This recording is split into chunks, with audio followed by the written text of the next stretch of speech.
Welcome back, everyone, to the Deep Dive. So today we're looking at this piece called Ignite Your Inner CEO, Transform Your Mental Health Journey. Okay. And it's a pretty intriguing concept, thinking about improving mental well-being through basically thinking like a CEO. Yeah, I mean, it sounds a little strange at first, Right. but I think you'll be surprised at how many parallels there really are between leading a company and, being responsible for your own leading yourself. Okay, Yeah. so let's break down this whole inner CEO idea. Sure. Um, the piece really stresses that we have to kind of be in charge of our own mental and emotional well-being, just like a CEO would be, responsible for their company's success. Right. But what does that even look like, practically speaking? Well, you have to think about the qualities that make a CEO effective. Vision, resilience, adaptability, discipline. Those are all skills that apply to our personal lives too, especially when we're talking about mental health. Okay, I get that, but Mm. I mean, it still feels a little abstract, It's Yeah. not like most of us are, negotiating million-dollar deals or dealing with boardroom drama. Right. No, of course not. But I mean, think about it. We all face challenges, Okay. setbacks, Hmm. decisions that impact our mental well-being. The inner CEO concept, it's about applying that same strategic and proactive mindset Okay. to navigate those challenges and then, build a stronger foundation for mental health. So it's not about becoming like a workaholic. Right. Or, like obsessing over productivity all the time. It's not about that. It's about sort of becoming the conscious leader of your own life. Okay, so how does this piece suggest we actually go about doing that? Well, it kind of breaks down this whole CEO mindset into three main areas: building mental resilience, managing emotional burnout, and then the power of decision-making and clarity. Okay, those are some pretty broad areas. Could you give me an example of how a CEO might actually approach one of those? Sure. Let's take mental resilience, for example. Imagine you're a CEO and you've got this big product launch that just totally flops. Oh, yeah. Instead of getting bogged down in self-blame or just giving up, they would look at the data, Yeah. figure out what went wrong, and then adjust their strategy for the next attempt. Right. And that's resilience, learning from your setbacks and using them to grow.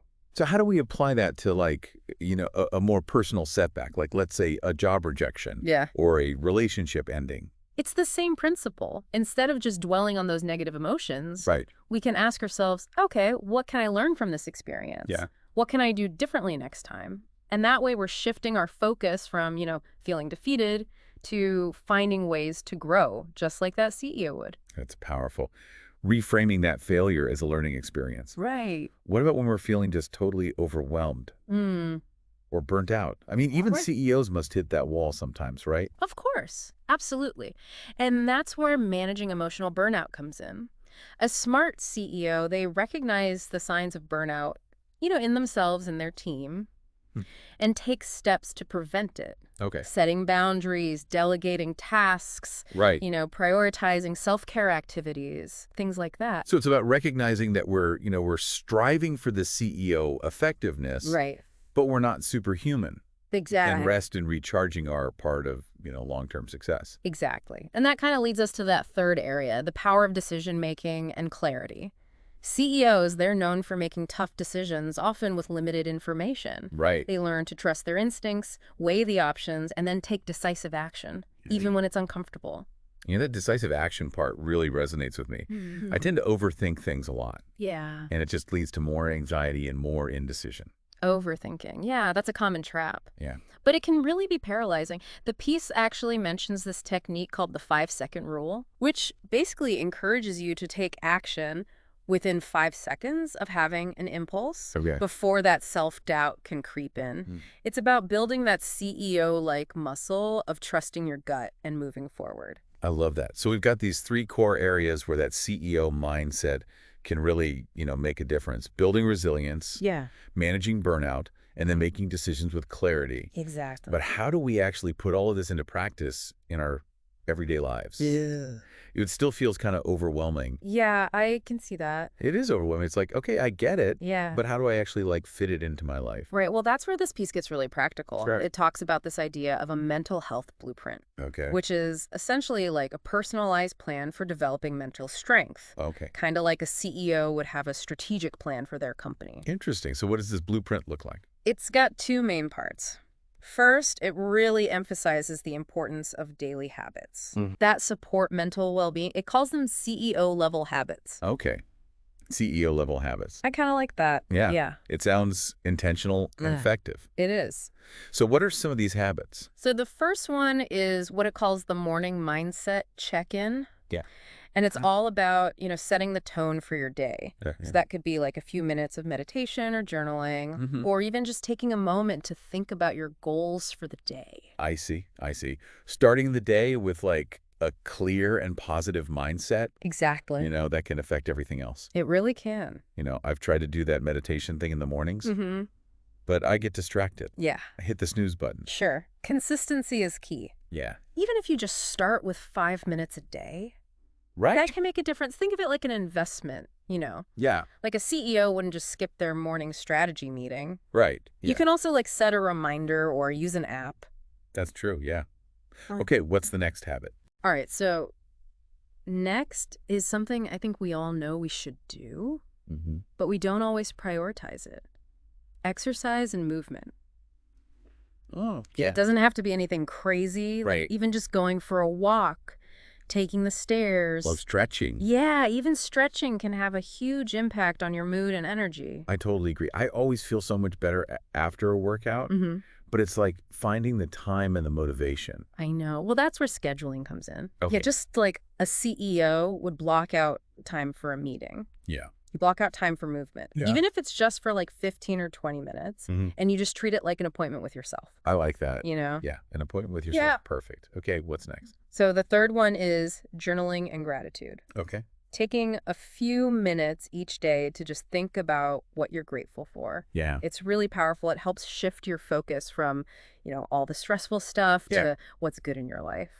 I've heard that, Yeah. but I always forget. Yeah. Or I end up writing the same things every day. I get it. Try to be more specific. Okay. So instead of just writing, I'm grateful for my family, Yeah. think about a specific interaction you had that day Yeah. that made you happy. So like really granular. Yeah, exactly. Exactly. Okay, what's the last one? The final habit is time blocking. Okay. So that's all about planning your day. Yeah. To avoid that feeling overwhelmed. Mhm. CEOs are really good at managing their time. Right? And I think we can all learn from that. So like allocating specific time slots Exactly. towards a certain task. Yeah. Instead of just letting your day get taken over by emails and meetings, Mm-hmm. you decide how you want to spend your time. Oh. So you can prioritize your well-being, Right. stay focused, and reduce stress. This is so helpful, I think so. especially for people who, have busy lives. Mm-hmm. So these 4 habits: morning mindset check-in, exercise and movement, journaling and gratitude, and time blocking. They seem like a really good foundation for this whole mental health blueprint. They really are, but the piece also says that it's not just about individual habits. Okay. It's also about creating a supportive environment for our mental well-being. Right. We're not just, these isolated individuals. Like Yeah. our relationships and connections are a big part of our mental health. Exactly. And that's where the second part of the mental health blueprint comes in. Okay. It's called building your board of directors. Okay. So we're really taking this CEO thing seriously. We are. So who are these board members and how do we find them? I mean, it sounds like we're talking about our support system, right? Exactly. It's all about that network of people we surround ourselves with. Okay, so who makes the cut for our personal board of directors? Well, the piece suggests taking a close look at our relationships Right. and asking ourselves some honest questions like, are the people in our lives lifting us up? Right. Or are they bringing us down? Yeah. Do they inspire us, challenge us to grow, make us feel supported? I think that's a really good point because it's so easy to just get comfortable in our relationships Yeah, and not even realize how they might be affecting us. absolutely. And, just like anything else, Yeah. we need to kind of check in on that inner circle every once in a while Right. and make sure it's serving us. yeah. If there are people who constantly bring negativity or drama, Yeah. it might be time to step back from those relationships. Sometimes you got to, cut some people off. Well, it's not always about cutting people off, Well, but yeah. sometimes you do need to create space for healthier connections. That's a good point. Mhm. And then on the other hand, we need to actually, look for those people who inspire us, Exactly. who share our values Yeah. and, support our growth. Yeah, those are the folks who will be there to, cheer us on, offer a listening ear, challenge us to be better. So they're like cheerleaders and mentors and accountability partners. All in one. It's about building a network that really, nourishes our mental well-being. Just like a good board of directors guides a company towards success. I love this whole mental health blueprint idea. So we've got those CEO level habits as like the foundation Yeah. and our board of directors for guidance. hmm Is there anything else we should be thinking about as we, put this blueprint together? Well, there's one more thing that the piece talks about, Okay. and it's knowing when to call in outside expertise. Okay. Just like a CEO might hire a consultant, for a specific area of their business. Are you talking about like therapy or counseling? Exactly. There's no shame in asking for help. Hmm. Sometimes we need a professional to help us, deal with those complex emotions or develop some coping mechanisms, Yeah. or even just to have someone to talk to. Right. It's still hard for some people to, admit they need help. I know.